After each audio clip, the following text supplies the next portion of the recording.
un tronçon de l'ancienne ligne qui reliait Bel Air jusqu'à l'usine de Taïba. Aujourd'hui, ce tronçon est vétuste. Le tracé de ce tronçon, il quitte Cap des Biches en passant par Grand Mbao, Petit Mbao, Diamaguène, Diacksao, Pikine et va jusqu'à Anne. C'est un tronçon de ligne très vétuste qui surplombe toute cette habitation, qui présente un danger. Parce que cette ligne vétuste, malgré diverses réhabilitations de maintenance et d'entretien faites sur ces lignes, le niveau de corrosion noté sur les pylônes, sur les lignes et les accessoires de la ligne, présente un danger sur toutes les habitations que je viens de citer, que la ligne surplombe. Donc c'est à la suite de ça que Senelec l'avait inscrit dans un plan d'urgence que la Banque mondiale avec la Banque européenne d'investissement ont financé dans un programme qu'on appelle PAZ, d'où même le nom du projet PAZ 48. C'est un des composants de ce projet qui est maintenant de renouveler cette ligne entre Anne et Cap des Biches. Et maintenant, à la suite de ça aussi, il y aura la dépose de l'ancienne ligne qu'on va réhabiliter. Donc là, le nouveau tracé, il quitte Cap des Biches. Le nouveau tracé, c'est une ligne mixte. Une ligne mixte, c'est une ligne aérienne, et une partie aérienne et une partie souterraine. Donc là, pour le nouveau tracé, il quitte Cap des Biches jusqu'au poste de Mbao, en double terne aérien. Et maintenant de Mbao jusqu'au niveau du pylône 101 que vous voyez là.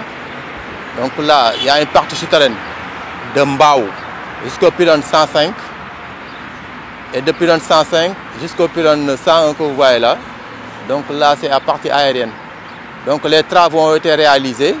Et il faut noter qu'une bonne partie du tracé, quand même, emprunte l'autoroute de l'avenir. Donc là, les services techniques de Senelec et de SECA ont beaucoup travaillé sur ce tracé, après validation qu'on a mis en œuvre. Donc là, de Cap des Biches jusqu'au pylône 101, ça a été réalisé. On a terminé les travaux. Et maintenant aussi de Anne jusqu'au pylône 15, les travaux en aérien sont terminés. Pour le bouclage de la ligne, il fallait tirer 6 conducteurs. Et ces 6 conducteurs vont traverser l'autoroute de l'avenir. C'est pour cela que Senelec, en collaboration avec SECA, avait introduit une demande d'intervention de fermeture de l'autoroute de l'avenir. Du 31, la nuit du 31 au 1er novembre et du 1er novembre au 2 novembre. Donc à partir de 22 h jusqu'à 6 h du matin. SECA nous avait accordé. Et maintenant les travaux sont bien déroulés. Et vous voyez là, les 6 câbles ont été déroulés. Et la ligne finalement est bouclée. Donc actuellement, comme vous dites, entre Anne et Cap des Biches, la ligne est réhabilitée toute neuve.